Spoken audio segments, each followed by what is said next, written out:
ಇನ್ನು ಹುಬ್ಬಳ್ಳಿಯಲ್ಲಿ ಹೆಚ್ಚಾಗ್ತಾ ಇದೆ ಆಟೋ ಗ್ಯಾಸ್ನ ಬೆಲೆ. 15 ದಿನದ ಹಿಂದೆ ಪ್ರತಿ ಕಿಲೋಗೆ 68 ರೂಪಾಯಿ ಇತ್ತು. ಇವತ್ತು ಪ್ರತಿ ಕಿಲೋಗೆ 85 ರೂಪಾಯಿಂದ 90 ರೂಪಾಯಿಗೆ ಮಾರಾಟ ಆಗ್ತಾ ಇದೆ. ಗ್ಯಾಸ್ ಸ್ಟೇಷನ್ನ ಸಿಬ್ಬಂದಿ ವಿರುದ್ಧ ಚಾಲಕರು ಕಿಡಿಕಾರ್ತಾ ಇದ್ದಾರೆ. ರೇಟ್ ಬೋರ್ಡ್ ಹಾಕಿಲ್ಲ ಅಂತ ಹೇಳಿ ಒಂದ್ ಕಡೆ ಆಕ್ರೋಶವನ್ನು ವ್ಯಕ್ತಪಡಿಸಿದ್ದಾರೆ. ತಮ್ಮ ಮನಸ್ಸಿಗೆ ಬಂದಷ್ಟು ದರ ಏರಿಸ್ತಾ ಇದ್ದಾರೆ. ಎಲ್ಲೂ ಜಾಸ್ತಿ ಆಗಿಲ್ಲ, ಇವ್ರು ಮಾತ್ರ ಜಾಸ್ತಿ ಬೋರ್ಡ್ ಹಾಕೊಂಡು ಜಾಸ್ತಿ ವಸೂಲಿ ಮಾಡ್ತಾ ಇದ್ದಾರೆ. ಸರಿಯಾಗಿ ರೇಟ್ ಕಾರ್ಡ್ ಹಾಕಿ ಹಾಗಾದ್ರೆ ಡಿಸ್ಪ್ಲೇ ಮಾಡಿ ನೀವು ಅಂತ ಹೇಳಿ ಕೂಡ ಆಕ್ರೋಶ ವ್ಯಕ್ತಪಡಿಸ್ತಾ ಇದ್ದಾರೆ. ಒಂದು ಕಡೆ 80 ರೂಪಾಯಿ ಅಂದರೆ ಇನ್ನೊಂದು ಕಡೆ 85 ರೂಪಾಯಿ ಅಂತ ಹಾಕೊಂಡವ್ರೆ, ಇನ್ನೊಂದು ಕಡೆ 90 ರೂಪಾಯಿನೂ ವಸೂಲಿ ಮಾಡ್ತಾ ಇದ್ದಾರೆ ಅಂತ. ನಮ್ಮ ಹುಬ್ಬಳ್ಳಿ ಪ್ರತಿನಿಧಿ ಸಂಜಯ್ ಅಲ್ಲಿಂದ ಒಂದು ಪ್ರತ್ಯಕ್ಷ ವರದಿ ನೀಡಿದ್ದಾರೆ, ಬನ್ನಿ ನೋಡೋಣ. ಇದೀಗ ನಾನು ಹುಬ್ಬಳ್ಳಿ ನಗರದ ಒಂದು ಆಟೋ ಗ್ಯಾಸ್ನ ಬಂಕ್ನಲ್ಲಿರುವಂಥದ್ದು. ಕಳೆದ 15 ದಿನಗಳಿಂದ ಪ್ರತಿ ಕಿಲೋ ಆಟೋ ಗ್ಯಾಸ್ಗೆ 68 ರೂಪಾಯಿ ಇತ್ತು, ಆದರೆ ಇದೀಗ 85 ರೂಪಾಯಿ ಹೆಚ್ಚಾಗಿರುವಂಥದ್ದು. ಅನೇಕ ಈ ಆಟೋ ಗ್ಯಾಸ್ ಬಂಕ್ಗಳಲ್ಲಿ ಕೆಲವು ಕಡೆ ಗ್ಯಾಸಸ್ ಸಿಗ್ತಾ ಇಲ್ಲ, ಕೆಲವು ಕಡೆ ಸಿಕ್ಕರೂ ಕೂಡ ಬೆಲೆ ಹೆಚ್ಚಳವಾಗಿರುವಂಥದ್ದು.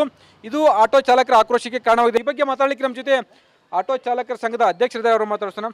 ಈಗ ಆಟೋ ಗ್ಯಾಸ್ ಸಿಗ್ತಾ ಇದ್ದಾರೆ, ಏನಿದೆ ಸರ್? ಇಡೀ ಹುಬ್ಬಳ್ಳಿ ಧಾರವಾಡ ಮತ್ತು ಉತ್ತರ ಕರ್ನಾಟಕದಾದ್ಯಂತ ಎಲ್ಲ ಜಿಲ್ಲಾ ತಾಲೂಕು ಮಟ್ಟದಲ್ಲಿ ಕೂಡ ಇವರು ಏನು ಮಾಡ್ತಿದ್ದಾರೆ, ನಾವು ಯುದ್ಧವನ್ನು ಮುಂದಿಟ್ಟುಕೊಂಡು ಕೆಲವೊಂದು ಪ್ಲ್ಯಾಂಟ್ಗಳಲ್ಲಿ ಎಲ್ ಪಿ ಜಿ ಪಂಪ್ನವ್ರು ಏನು ಹೇಳ್ತಿದ್ದಾರೆ, ಇಲ್ಲ ನಮಗೆ ಅಲ್ಲಿ ಪ್ಲ್ಯಾಂಟ್ನಲ್ಲಿ ಯಾವ ಥರ ರೇಟ್ ಬರುತ್ತೋ ನಾವು ಆ ಥರ ರೇಟ್ ಮಾಡ್ತೀವಿ ಅಂತ ಅವ್ರು ಹೇಳ್ತಾರೆ.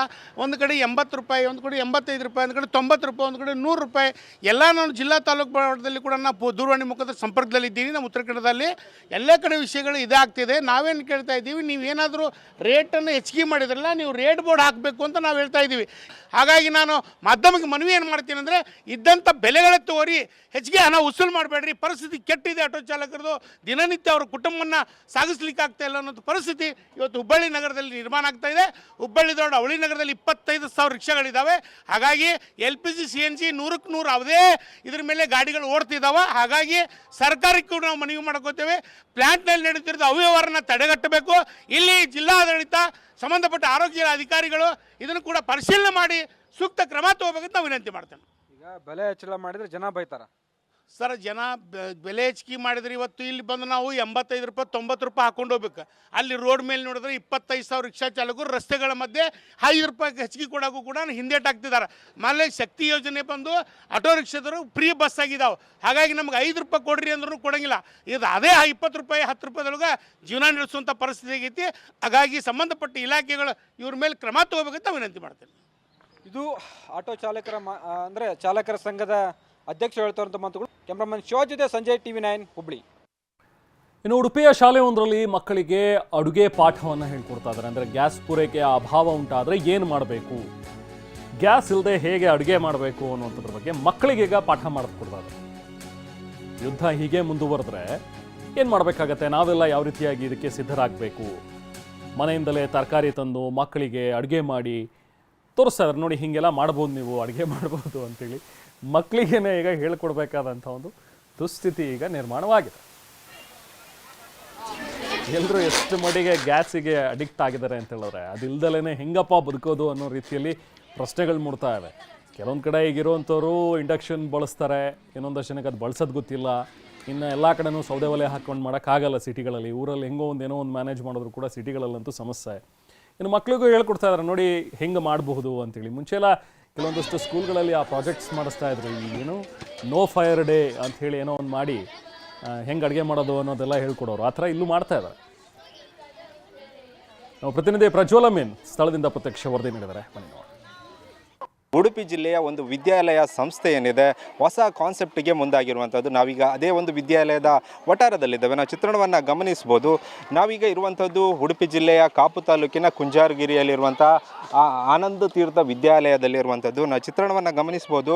ಸಾಕಷ್ಟು ವಿದ್ಯಾರ್ಥಿಗಳು ಒಲೆಯಲ್ಲಿ ಅಡುಗೆಯನ್ನು ಮಾಡ್ತಿರುವಂಥ ಚಿತ್ರಣವನ್ನು ನಾವಿಲ್ಲಿ ಗಮನಿಸ್ಬೋದು. ಎಲ್ಲರೂ ಕೂಡ ಯಾವುದೇ ಒಂದು ಟೂರಿಗೆ ಬಂದವರಲ್ಲ, ಅವರೆಲ್ಲರೂ ಕೂಡ ಆನಂದ ತೀರ್ಥ ವಿದ್ಯಾಲಯದಲ್ಲಿ ಕಲಿಯುತ್ತಿರುವಂಥ ಮಕ್ಕಳು. ಅಂದರೆ ಸದ್ಯ ಯುದ್ಧದಿಂದಾಗಿ ಕಮರ್ಷಿಯಲ್ ಗ್ಯಾಸ್ ಪೂರೈಕೆಯಲ್ಲಿ ಸಾಕಷ್ಟು ಸಮಸ್ಯೆಗಳಾಗಿತ್ತು. ಅದರಲ್ಲಿ ಹೋಟೆಲ್ಗಳು ಮುಚ್ಚುವಂಥ ಪರಿಸ್ಥಿತಿ ಬಂದಿತ್ತು. ಮತ್ತು ಅದೇ ಜೊತೆಗೆ ಮಕ್ಕಳಲ್ಲಿ ಒಂದು ಸ್ಕಿಲ್ಲನ್ನು ಕಲಿಸಬೇಕು ಮತ್ತು ಒಲೆಯಲ್ಲಿ ಅಡುಗೆಯನ್ನು ಮಾಡಬೇಕು ಮಾಡಲಿಕ್ಕೆ ಕಲಿಸಬೇಕು. ಮತ್ತು ಅವರು ಮುಂದಿನ ದಿನಗಳಲ್ಲಿ ಯುದ್ಧ ಇದೇ ರೀತಿಯಾಗಿ ಮುಂದುವರಿದರೆ ಅದನ್ನು ಯಾವ ರೀತಿಯಾಗಿ ನಿಭಾಯಿಸ್ಬೋದು ಎನ್ನುವ ನಿಟ್ಟಿನಲ್ಲಿ ಅವರಿಗೆ ಶಾಲೆಯಲ್ಲಿ ಈ ರೀತಿಯ ಒಂದು ಶಿಕ್ಷಣ ಕೊಡುವ ಅಂತಂದರೆ ಶಿಕ್ಷಣದ ಜೊತೆ ಇದು ಪಠ್ಯೇತರ ಚಟುವಟಿಕೆ ರೀತಿಯಲ್ಲಿ ಕೊಡುವಂಥ ಕೆಲಸವನ್ನು ಇಲ್ಲಿಯ ಶಿಕ್ಷಣ ಸಂಸ್ಥೆ ಮಾಡ್ತಿರುವಂಥದ್ದು. ಎಲ್ಲ ವಿದ್ಯಾರ್ಥಿಗಳು ಅಂದರೆ ಒಂದು 10ನೇ ತರಗತಿಯವರೆಗಿನ ವಿದ್ಯಾರ್ಥಿಗಳು ಈ ಒಂದು ಪಠ್ಯೇತರ ಚಟುವಟಿಕೆಯಲ್ಲಿ ತೊಡಗಿಸಿಕೊಂಡಿರುವಂಥದ್ದು. ಅದೇ ರೀತಿಯಾಗಿ ಒಂದು ಶಿಕ್ಷಣ ಸಂಸ್ಥೆ ಯಾವ ರೀತಿಯಾಗಿ ಅವರ ವಿದ್ಯಾರ್ಥಿಗಳನ್ನು ಶಿಕ್ಷಣದ ಜೊತೆ ಇನ್ನಿತರ ಚಟುವಟಿಕೆಯಲ್ಲಿ ತೊಡಗಿಸಿಕೊಳ್ಬೋದು ಎನ್ನುವ ನಿಟ್ಟಿನಲ್ಲಿ ಈ ರೀತಿಯಾಗಿ ಅಂದರೆ ಒಲೆಯಲ್ಲಿ ಅಡುಗೆ ಮಾಡುವಂಥ ಒಂದು ಸ್ಕಿಲ್ಲನ್ನು ಕಲಿಸುವಂಥದ್ದು. ಯಾಕಂದರೆ ಸದ್ಯದ ಪರಿಸ್ಥಿತಿಯಲ್ಲಿ ಕಮರ್ಷಿಯಲ್ ಗ್ಯಾಸ್ ಸಿಲಿಂಡರ್ ಪೂರೈಕೆ ಸಮಸ್ಯೆಯಿಂದಾಗಿ ಸಾಕಷ್ಟು ಸಮಸ್ಯೆಗಳಾಗ್ತಿರುವಂಥದ್ದು. ಮುಂದೆ ಇದೇ ರೀತಿಯಾಗಿ ಯುದ್ಧ ಮುಂದುವರೆದರೆ ಇದೇ ರೀತಿಯ ಸಮಸ್ಯೆ ಮುಂದುವರೆದರೆ ಮುಂದಿನ ದಿನಗಳಲ್ಲಿ ಎಲ್ಲರೂ ಕೂಡ ಒಲೆಯನ್ನೇ ಅವಲಂಬಿಸಬೇಕಾದ ಪರಿಸ್ಥಿತಿ ಬರುತ್ತೆ. ಆ ನಿಟ್ಟಿನಲ್ಲಿ ಶಿಕ್ಷಣದ ಜೊತೆ ಇದನ್ನು ಅಂದರೆ ಒಲೆಯ ಮೂಲಕ ಅಡುಗೆಯನ್ನು ಮಾಡಿದರೆ ಮುಂದಿನ ದಿನಗಳಲ್ಲಿ ಅದನ್ನು ಯಾವ ರೀತಿ ಫೇಸ್ ಮಾಡ್ಬೋದು ಎನ್ನುವ ನಿಟ್ಟಿನಲ್ಲಿ ಈ ಶಿಕ್ಷಣ ಜೊತೆ ಈ ಒಂದು ಪಠ್ಯೇತರ ಚಟುವಟಿಕೆಯನ್ನು ಒಂದು ಕೊಡುವಂಥ ಕೆಲಸವನ್ನು ಈ ಒಂದು ಶಿಕ್ಷಣ ಸಂಸ್ಥೆ ಮಾಡ್ತಿರುವಂಥದ್ದು. ಸದ್ಯ ನಮ್ಮ ಜೊತೆ ಇಲ್ಲಿಯ ಶಿಕ್ಷಣ ಸಂಸ್ಥೆಯ ಹೆಡ್ಮಿಸ್ ನಮ್ಮ ಜೊತೆ ಇದ್ದಾರೆ. ಅವರನ್ನು ಮಾತನಾಡಿಸುವ ಹೋಗುವಾಗ ಇದು ಯಾವ ರೀತಿಯಾಗಿ ವಿದ್ಯಾರ್ಥಿಗಳಿಗೆ ಒಂದು ಒಳ್ಳೆಯ ಒಂದು ಕಾನ್ಸೆಪ್ಟ್ ಅಂತ ಹೇಳಿ. ಪ್ರತಿ ವರ್ಷ ನಾವು ಸಮರ್ ಕ್ಯಾಂಪಲ್ಲಿ ಇಂಟ್ರೆಸ್ಟಿಂಗ್ ಆ್ಯಕ್ಟಿವಿಟೀಸ್ ಮಾಡಿಯೇ ಮಾಡ್ತೇವೆ. ಕುಕ್ಕಿಂಗ್ ವಿದೌಟ್ ಫೈರ್ ಭಾರಿ ಪಾಪ್ಯುಲರ್ ನಮ್ಮ ಮಕ್ಕಳಿಗೆ. ಮನೆಯಿಂದ ಇಂಗ್ರೀಡಿಯೆಂಟ್ಸ್ ತಂದು ಏನಾದರೂ ವಿದೌಟ್ ಫೈರ್ ಮಾಡ್ತಾಯಿದ್ರು, ತುಂಬ ಎಂಜಾಯ್ ಮಾಡಿ ತಿಂತಾಯಿದ್ರು. ಸೊ ಈ ಸಲ ನಾವು ಯೋಚಿಸಿದ್ದು ಒಂದು ಕುಕ್ಕಿಂಗ್ ವಿದೌಟ್ ಫೈರ್ ನಾವು ಪ್ರತಿ ವರ್ಷ ಬಹುಶಃ ನಡೀತಿತ್ತು. ಬಟ್ ಈಗ ಸದ್ಯದ ಪರಿಸ್ಥಿತಿಯಲ್ಲಿ ನೋಡಿದರೆ ಕಮರ್ಷಿಯಲ್ ಗ್ಯಾಸ್ ಸಿಲಿಂಡರ್ ಅಲ್ಲದೆ ಡೊಮೆಸ್ಟಿಕ್ಗೂ ಕೂಡ ಆಲ್ಮೋಸ್ಟ್ 1 ಮಂತ್ ವೇಟಿಂಗ್ ಟೈಮಲ್ಲಿ ಸಿಗ್ತಾ ಉಂಟು.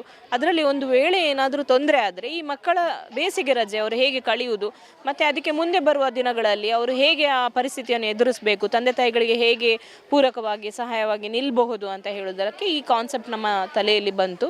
ಕುಕ್ಕಿಂಗ್ ವಿದೌಟ್ ಫೈರ್ ನಾವು ಮಾಡುವ ಸಣ್ಣ ಕ್ಲಾಸಸ್ಸಿಗೆ ಅದು ಅಪ್ಲಿಕೇಬಲ್ ಆ್ಯಂಡ್ ಕಂಟಿನ್ಯೂ ಮಾಡಿದ್ದೇವೆ. ಹೈಯರ್ ಕ್ಲಾಸಸ್ಸಿಗೆ ನಾವು ಗ್ರೇಡ್ 5 ಆ್ಯಂಡ್ ಅಬವ್ ಮಕ್ಕಳಿಗೆ ನಾವು ಕುಕ್ಕಿಂಗ್ ವಿತ್ ಫೈರ್ ಮಾಡುವ. ಸ್ಟಾರ್ಟಿಂಗಲ್ಲಿ ಸ್ವಲ್ಪ ಹೆದರಿಕೆ ಬಂತು. ಬಟ್ ಹಲವಾರು ಕಡೆಯಲ್ಲಿ ನಾವು ನೋಡಿದರೆ ಮಕ್ಕಳಿಗೆ ನಾವು ಕಾನ್ಫಿಡೆಂಟ್ ಆಗಿ ಸರಿಯಾದ ರೀತಿ ಕಲಿಸಿದರೆ ಅವರು ಮಾಡಿಯೇ ಮಾಡ್ತಾರೆ. ಇನ್ನು ಘಾಟಿ ಸುಬ್ರಹ್ಮಣ್ಯ ದೇಗುಲಕ್ಕೂ ಕೂಡ ಗ್ಯಾಸ್ ಟ್ರಬಲ್ ತಟ್ಟಿದೆ. ಸಿಲಿಂಡರ್ ಇಲ್ಲದೆ ಸೌದೆ ಒಲೆಯಲ್ಲಿ ಪ್ರಸಾದ ತಯಾರಿ ನಡೀತಾ ಇದೆ. ದೊಡ್ಡಬಳ್ಳಾಪುರ ತಾಲೂಕಿನ ಶ್ರೀ ಕ್ಷೇತ್ರ ಘಾಟಿ ಸುಬ್ರಹ್ಮಣ್ಯ. ಈಗ ಗ್ಯಾಸ್ ಸಮಸ್ಯೆ ಇದೆ, ಪ್ರಸಾದನೂ ಇಲ್ಲ ಅನ್ನುವಂಥದ್ರ ಬಗ್ಗೆ ಎಲ್ಲರಿಗೂ ಕೂಡ ಗೊತ್ತಾಗ್ತಾ ಇದೆ. ಸೊ ಹಾಗಾಗಿ ಜನ ಕೂಡ ಕಮ್ಮಿ ಸಂಖ್ಯೆಯಲ್ಲಿ ಹೋಗ್ತಾ ಇದ್ದಾರೆ ಅನ್ನುವಂಥದ್ದು ಕೂಡ ವಿಚಾರ. ಈಗ ಘಾಟಿ ಸುಬ್ರಹ್ಮಣ್ಯ ದೇಗುಲಕ್ಕೆ ಭಕ್ತರ ಸಂಖ್ಯೆ ಕಡಿಮೆಯಾಗಿದೆ. ಮುಜರಾಯಿ ಇಲಾಖೆ ದೇವಾಲಯದ ಆದಾಯಕ್ಕೆ ಇದು ಹೊಡೆತ ಕೊಟ್ಟಂತಾಗಿದೆ. ಶ್ರೀ ಘಾಟಿ ಸುಬ್ರಹ್ಮಣ್ಯದ ತಿಂಗಳ ಆದಾಯದಲ್ಲಿ ಭಾರೀ ಇಳಿಕೆಯಾಗಿದೆ. ನೋಡಿ, ಹುಂಡಿ ಎಣಿಕೆಯಲ್ಲಿ 39,49,549 ರೂಪಾಯಿ ಸಂಗ್ರಹ ಆಗಿದೆ. ಈ ಹಿಂದೆ 50 ಲಕ್ಷಕ್ಕೂ ಹೆಚ್ಚು ಹಣ ಸಂಗ್ರಹ ಆಗ್ತಾ ಇತ್ತು. ಈಗ ಅದು ಕೂಡ ಕಮ್ಮಿಯಾಗಿದೆ.